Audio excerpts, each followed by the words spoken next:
aadaa biyya keenya keessatti gaa kana daawwattoota keenyatti dubbachuu kanan barbaadu. Aadaa biyya keenya keessatti ijoo dubbiin tokko namoonni si'a baay'ee maal naan jedhu inni jedhamu jira. Afaan Amaaraatiin yilluun ta'a. Maal naan jedhuun kuni namoota baay'ee hidhee mana keessa kaa'a. Namni maal naan jedha, namni maal na godha. Daawit Waaqayyo naa wajjiniin jira, namni maal na godha jedha. Maqaa Waaqayyo haa eebbifamu. Daa Waaqayyo naa wajjiniin jira, namni maal na godha jedha. Utuu Waaqayyo nu wajjiniin hin jiru ta'e immoo jedha diinonni keenya silaa jiraatti nu liqimsu turani.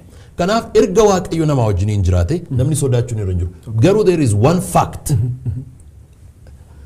Faktiin kun maa'inni hoogganaan tokko yookiin immoo namni tokko mul'ata fudhate nan nagadaa, nan baradhaa, nan fuudhaa, nan heerumaa, nan qotaa, nan deemaa jedheedhuma mul'atuma xinnoo ishee fudhatee yeroo manaa ka'u yommuu lafaa ka'u diinni akka itti dhufu this is a fact miti kuni jaallatames jibbames there is an oppositionii kana beekuu barbaachisummaansaa attamitti emphasize gootee amma achirratti oppose nu godhan suni nuti wise gaafatan akka opportunity itti fudhachuudha. Akka nama tokko jechuudha because nu guddisu caalaatti sharp nu godhu yeroo tokko maaltu ta'edhan titisatu ilmee ishee walitti qabdee leenjisuu baateedhan.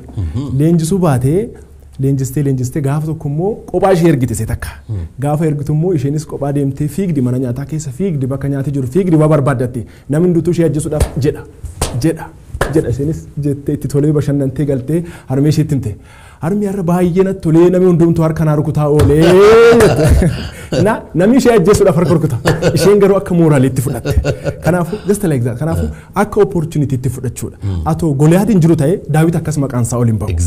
Atoo slavery biyya Egypt sun hin jiru ta'e atoo immoo Red Sea sun hin jiru ta'e Museen silaa ol hin ba'u. Atoo crisis biyya Egypt sun hin jiru ta'e Yoosef silaa hin beeknu.